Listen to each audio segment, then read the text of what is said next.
To which she replied, It's too cold.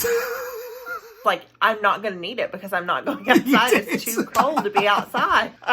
if that's it, I mean, this isn't going to be stressful at all, is it? You're gonna love John Lovell. Don't forget to subscribe. Hello, lovely friends. How you doing today? Great. Us too. Thanks very much for asking. Got Becca back on again because I feel like it's nice when you're on screen. Yeah. We got asked by Date British Guides, which is the website that we met through, to answer some questions about our relationship and make a video for them about what it's like being in a long distance relationship and having met through the website and all this stuff. So this is a Date British Guides video. They sent us 10 questions. Becca hasn't seen any of the questions. I've only had a quick glance. Are you ready for this? Yeah, I'm ready. Were you worried about anything such as awkwardness before you first met each other? Yeah, I think I was worried about, like, because we talked for a while, like 3 weeks before we met, but I was still worried, like, is he going to like me in person? Am I going to still be able to think of things to talk about?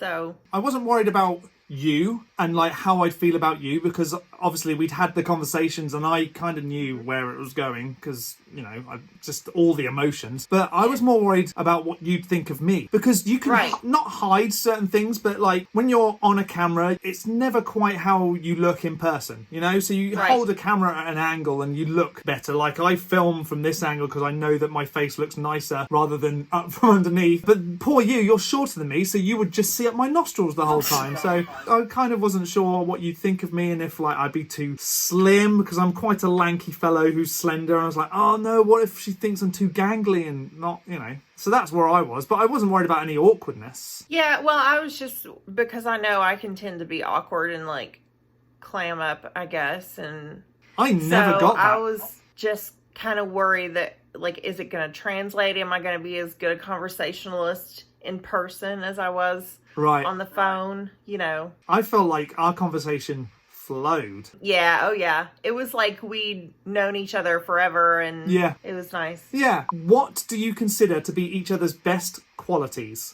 Oh, I'll go first. Okay. One of your best qualities is that you listen, but also you take on board what you've listened to and then act upon it, which then translates to you being extra sweet. Does that make sense? So like I will tell you about something and you will then process that and go, what can I do to make that good, or, play on that and make your day with it. That's probably my favourite thing about you. Oh, like the laptop table and the Costa coffee machine. And just like things that I've just flippantly said, and then you're like, okay, how can I use this and make it into something that makes you love me a million times more than you already do? I'm like, okay, that's really good. But also you've got a heart of gold. And I mean, that goes hand in hand. Just the most wonderful, loving woman. And I love it. So that's mine. That's what I feel is your best quality. Mine is, I feel like you're so patient because I'm a really anxious, nervous person. And you're so patient with me. But also, I mean, I love your sense of humor. You're my favorite comedian. You make me laugh a lot. Even when we did a live show a minute ago and I was drinking and you said something that I don't even think was intentionally funny, but the way you said it just made me nearly spit everything everywhere. I love that we have a sense of humour in common. Yeah. What are some of the things you do to keep your relationship growing? We talk a lot. Communication's so important. Even little things like, hey, I'm doing this on Thursday. I'm going to stop at the grocery after work. Or, just keeping each other clued in as to what we're doing throughout the day while we're apart. But also like the hanging out side of things. We play games with each other. There's a brilliant website that we use called Board Game Arena where we just play games with each other. And we'll be like, oh, do you want to stream a show through Netflix Party? Let's just say that because we'll watch a program together and then you'll be like, oh, do you want to read a book together in bed? And we're like, yeah. So you'll go and sit in bed and read a book or read your iPad and I'll play on the laptop. We, just hanging out. I feel like because we can't do it in person, we might as well do it on FaceTime. And I love when we're watching a show and like one of us will pause and like we'll spend 10 minutes talking about the show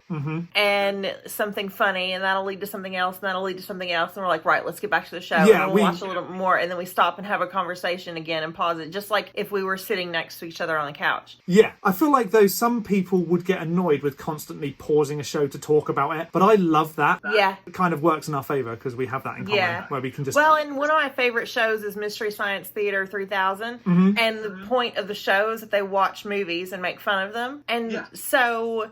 Watching that growing up, I'd be watching TV with friends or something, and I'd be making comments or funny quips about the show, like making fun of it or mocking it. Yeah. And they're like, God, can you just stop and, like, let's just watch the show? Oh, Fine. God. You finally got Clearly someone don't get to my do sense that of humor, with. but... Yeah, right. Tell us a little bit more about the proposal. I feel like I should take the lead on this. I'd obviously flown over to Kentucky to spend 5.5 weeks with Becca, and I wasn't sure if I was going to do the proposal towards the end or at the beginning. I kind of wanted it to be this special thing, and I'd organised a scavenger hunt thing where I'd written some envelopes and coloured them in, and I was going to hide them in certain places around the town. But the only weekend we could do that was so close to Christmas that I thought that's just going to be too stressful. I'd ordered a ring already, which was from a local store called Eat Gallery, so I knew I had the ring and it was all sized perfectly. We went to Lexington for a couple of days, and I went and picked the ring up the day before we went to Lexington because I thought the opportunity might just come up. Anyway, long story short, there was a beautiful Christmas tree in Triangle Park in Lexington, and I said to Becca, let's go down and take a photograph with it. To which she replied, It's too cold. We had, so like 4 days before that, we had taken selfies in front of the big Christmas tree at the Cincinnati Zoo. yeah, that's right. And it was one of those days where, like, you're so cold. Your bones are cold. Like, it was so cold that day. All I wanted to do was be inside where it was warm. And we talked about, like, going swimming or getting in the hot tub at the hotel. Yeah. And that was, like, lasered in on that. Yeah. Just getting warm. Yeah, and poor Becca, I just convinced her to come down and look at this Christmas tree, and it took a lot of convincing. It probably took about 20 minutes of conversation before you even went, oh, okay. And I think, like, you carried my coat out of the room because you're like, I'm taking your coat just in case we go outside. And I was like, I'm not going to need it because I'm not going outside. It's too cold to be outside. Anyway, I don't know how I did it in the end, but I convinced you to come outside, and you begrudgingly followed. Yeah. It was so funny. But did you not even have, like, a slight inkling that was going to happen? No, none at all. Oh, really? I was like, oh, he's showing me the can sculptures at Rep Arena. Anyway, we got outside this beautiful Christmas tree in Triangle Park, took a quick selfie, and then I just was like, I'm doing it now. And I got down on one... No, I started talking to you, and I said your full name, which at that point was when you realised something was going on. And then I dropped to one knee and showed her the ring, which, I mean, I think you kind of knew what the ring would look like anyway. But then you saw the ring, and you're like, oh, God. And then that was it. She wasn't cold anymore. She didn't even need a jacket at that point. So, like, No, all gone. wasn't It's like, cold. We didn't go swimming that night. No, we went and had a nice little glass of... Was it champagne or Prosecco? I can't remember. Prosecco, It was we had a Prosecco. couple glasses of Prosecco at the hotel bar. It was a funny story because it almost didn't happen. Not because of me. Sometimes I just get in my own way. Well, that day you didn't. And look what happened. I almost got a little misty just then, thinking about when you were like, oh, yeah, I said your full name. And then I like had this memory of you Aw, just before you got down on one knee. yeah. You're so sweet.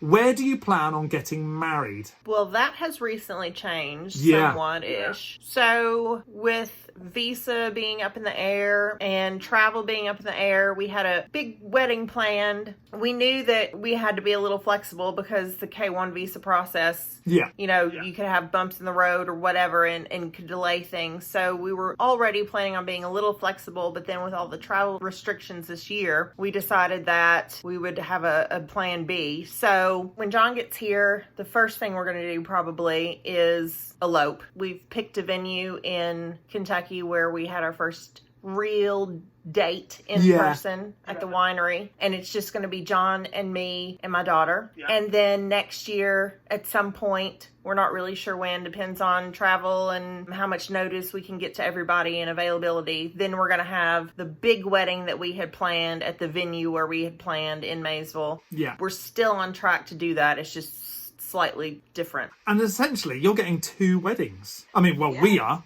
But we are, yeah. You get a big dress, and like the lady gets to dress up, and you get that twice now. Very cool. So I have an elopement dress. Yeah. And then I have the dress that I bought for our big wedding. Which I cannot wait But that way, to see. you know, there's not part of our family gets to experience 2 weddings, Mm-hmm. and, you know, John's friends and family don't get to experience them both. I really wanted John's friends and family to be able to come over from the UK Mm-hmm. for the big wedding. So it made way more sense to put that off until they could come and spend it with us. Because, you know, getting married is about the 2 of us, but celebrating that, like, we want everybody there. Yeah. So that way we get to have it both ways. And Kate's excited. She's so excited for Oh, both. and you've told her about the 2 weddings now? Yes. Oh, cool. Uh-huh. Oh, I'm glad. Yeah. That's exciting. Will the wedding be a big event, or do you want to keep things simple? Which we kind of just both. answered.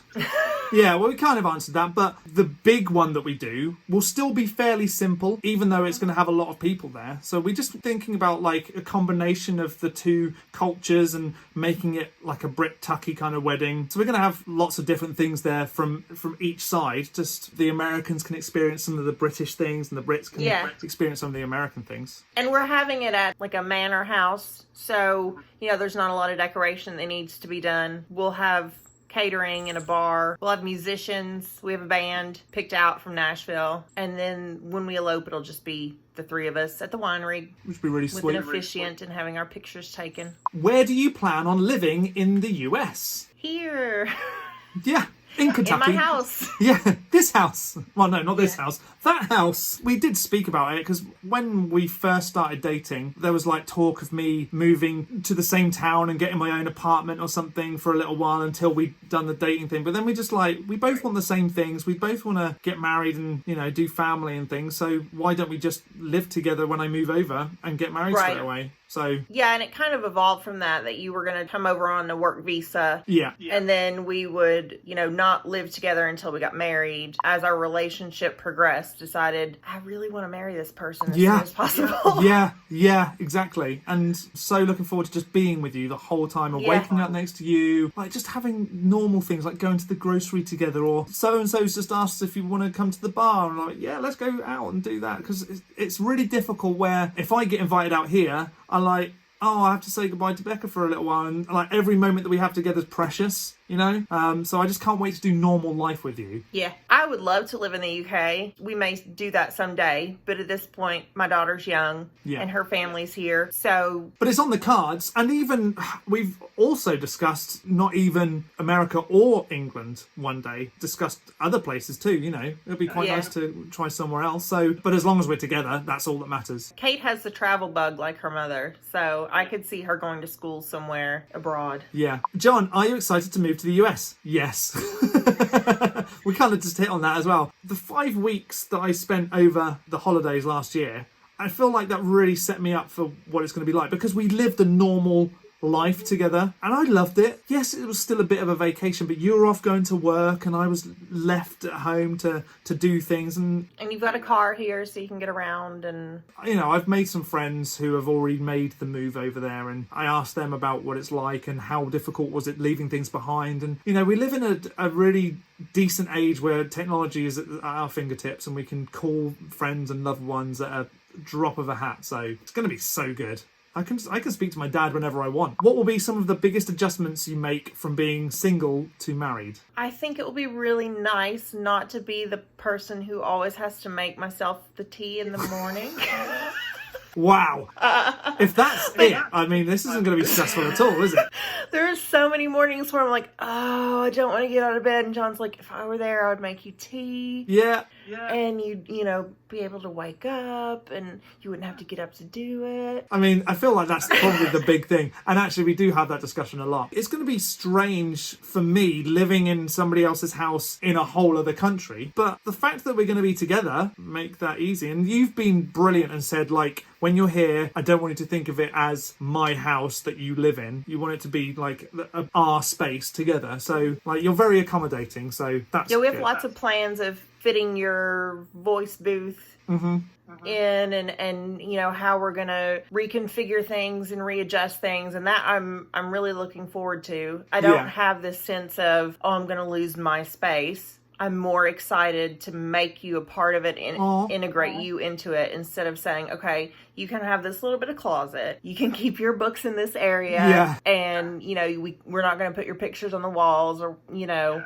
I want it to be our space as much as possible. Oh, that's really I'm sweet. Looking forward to sharing that, and also not being the one who has to take the bins out every time. I mean, that would be my job anyway. I love doing that sort of thing. The last question. How do you incorporate traditions from your childhood into your relationship? So cultural differences. Oh, wow. That's a good question. I feel like where you're such an Anglophile, it hasn't really been that difficult to do anything like that, because you've been pretty British anyway, and I grew up watching American TV, so like the crossover's been really simple and almost unnoticeable. Well, I have a lot of frame of reference for when we're watching things on TV, just because I watched so many British shows growing up on PBS. So a lot of the humor and things I get just when we're, you know, watching something now. But also, like, I kept up with the news in the UK, so we had a lot to talk about there. It's really interesting to introduce you to things that I enjoyed when I was a kid. So, like, when we did the live video earlier, and, like, I was referencing this song that was a big part of my childhood. Yeah. And a friend of mine got it, but, like, it's something that I get to introduce you to. And I feel like